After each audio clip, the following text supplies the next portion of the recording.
Hello Pisces, Sun, Moon, Rising, and Venus signs. Kamusta po kayo? Sana po ay nasa mabuti kayong kalagayan. Welcome back po sa Star Tarot. Kung bago po kayo rito, welcome na welcome din po kayo. Thank you po sa inyong support. I truly appreciate it and God bless you all po. Tignan natin ang mga messages ninyo Pisces for the week of November 12 to 18. Unahin natin ang mga trinkets natin. We have Owl. Ayan, this is about change, transformation, intuition, no? So, maraming pagbabago siguro, no? Maaari din, maliit lang si Owl, kaya siguro slight change lang ito na maaaring mangyari dito sa buhay ninyo. We have Star, ayan, look at that, diba? Blessed kayo, kasi kahit may mga pagbabago na mangyayari, may mga shifts dito na mangyayari sa ibang parte ng buhay ninyo, ginagabayan kayo, no? Maring divinely orchestrated din itong mga pagbabagong ito, kaya binibigyan din kayo dito ng guidance, no? Ng divine universe. So we also have Bicycle, ayan, so hard work, no? Hard work ang kailangan pa ninyong gawin dito. Marami siguro kayong task pa na nasa balikat ninyo, hinaharap ninyo, maaaring ganoon. Kaya kailangan siguro na mag-double time kayo dito. Extra effort ang maaaring hinihingi sa inyo ng inyong sitwasyon sa ngayon, Pisces.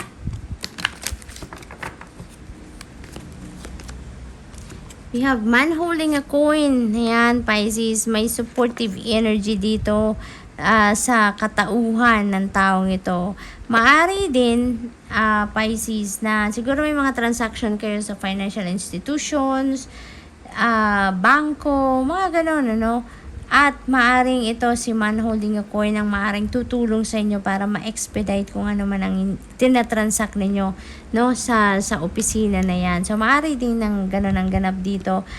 This could also be someone na mayayamanin na, maaring ganon, maaring successful na din ito sa money, career, and finances niya. Maari din naman na ito ay meron ng successful na negosyo, maaring ganon, marami ng ipon, established na sa trabaho, or maaring mataas ang posisyon sa kumpanyang pinagtatrabahuan niya. So maaring mga ganon din ang ganap, no, ng lalaking ito na may encounter ninyo around this time. Maari din naman na kilala nyo na to. Maari din naman na makikilala nyo pa lang ito. Pero whatever the case may be, Pisces, parang merong interest din ito sa inyo romantically, no? Maaring may ganong, parang may hidden agenda din ito. Maaring merong itong attraction sa inyo dito romantically, no?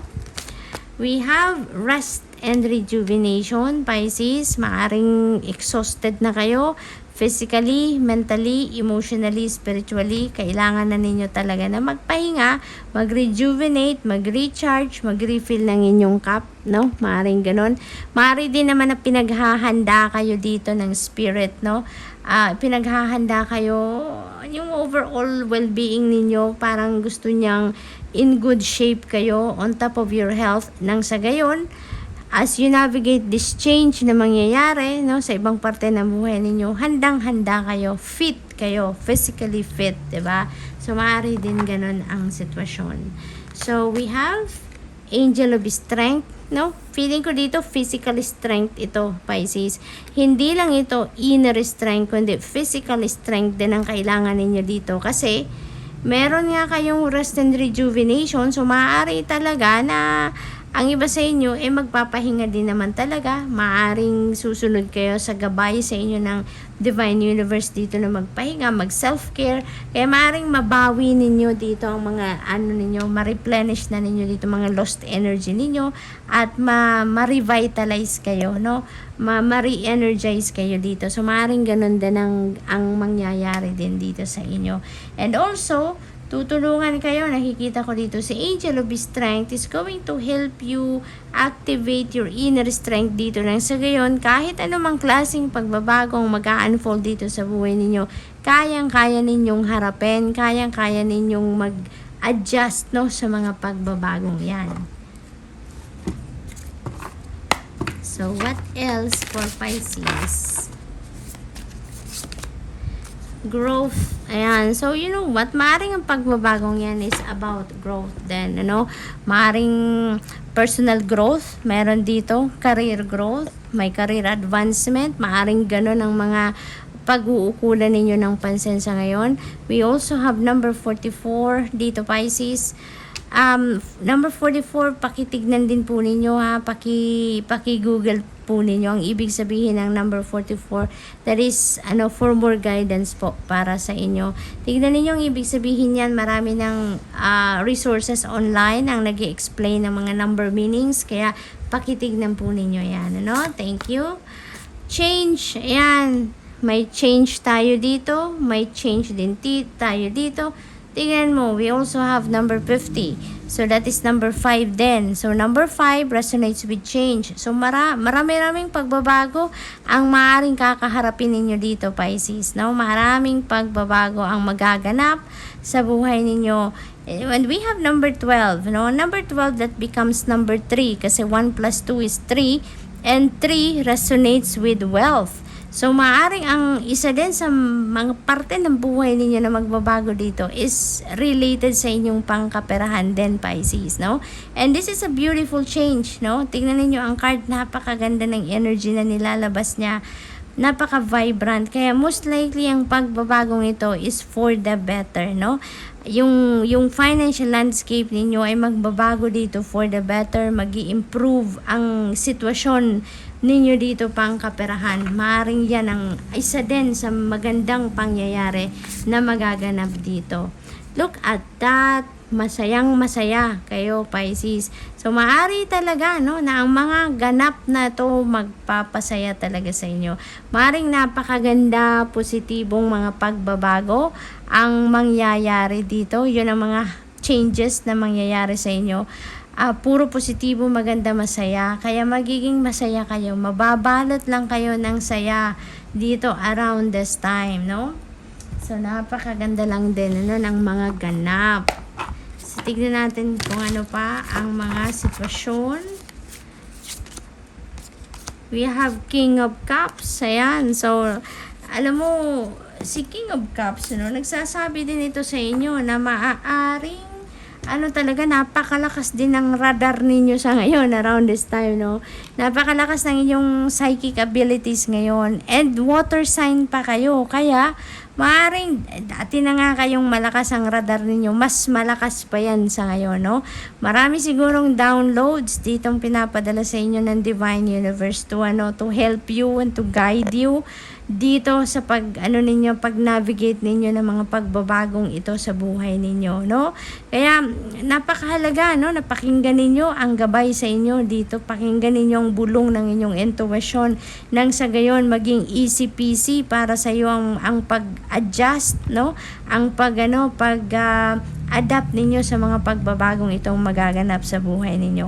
Kasi napakaganda, napakaganda ng mga pagbabagong napipick up ko dito sa mensahe, sa mga mensaheng ito, Maari din na merong supportive energy dito in the form of King of Cups din. This is someone matured. This is someone na very empathic din, very sensitive, very intuitive din. This is also water sign. Kaya maaring maaring someone maaring kapamilya ninyo din ito, or maaring boss ninyo, This is someone matured na very, very helpful, very supportive of you, Pisces.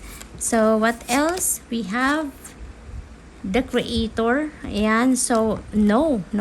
Maaring meron kayong pagsasabihan dito ng no. Maaring meron kayong i-reject, Maaring meron din kayong hindi tatanggapin, Maaring ganon sa sitwasyon na to, or sa tao, or maaring tao, ang i-reject ninyo dito. Maaring ganon din ang ganap. We have King of Pentacles. Ayan, napakaganda, ng mga ninyo, energies ninyo dito, Pisces. Punong-puno kayo dito ng support, May support kayo from the divine, may support kayo dito. Kasi dito merong guidance, 'di ba? May mga intuitive messages na pinapadala sa inyo. And also, the divine is sending you people to support you. Very supportive and helpful people ang pinapadala sa inyo dito. Maaari din na mga mga matured people na itong pinapadala sa inyo para tulungan ka, para gabayan ka din siguro, bigyan ka ng advice, Maaring ganun ang ganap dito. And very successful people din ito, Pisces. So, maaari din ang mga boss ninyo ito, no? Maaring mga naging kaibigan nyo na tong mga boss ninyo. Maaring gano'n. And very supportive sila sa'yo. Very, yung bang, kung anong kailangan ninyo, parang lagi silang nandyan, no? Nakaagapay sa inyo. Parang gano'n din ang sitwasyon dito. And also, this is about wealth, no? This is about wealth. So, maaring may mga financial opportunities din dito na parating sa inyo, Pisces. Di ba na-mention ko dito kanina na this is about wealth. So, maaring magbago ang sitwasyon ninyo pangkaperahan for the better, no? Mag-i-improve. At maaring hatid yan ni King of Pentacles sa inyo. Maaring siya yung mag-o-offer sa inyo ng maaring lucrative job, no? Maaring napakagandang business venture ang ino-offer sa inyo. Business opportunity, career opportunity, maaring gano'n. Kung ano man ang hatid na biyaya or financial opportunity ni King of Pentacles sa inyo, ikakasaya ninyo talaga yan. Maaring dyan kayo ma-excite talaga sa offer na ibibigay sa inyo ni King of Pentacles. Kasi kung ano man ang opportunity na dadalhin ito sa inyo, maaring ito yung magdadala sa inyo ng financial success, magdadala sa inyo ng opportunity din para ma-experience din yung prosperity and abundance, no? So, good luck to that, Pisces, and that's all I have for you for the week. I hope nakatulong ang mga mensaheng ito in some way. Thank you for watching. Love and light. Namaste.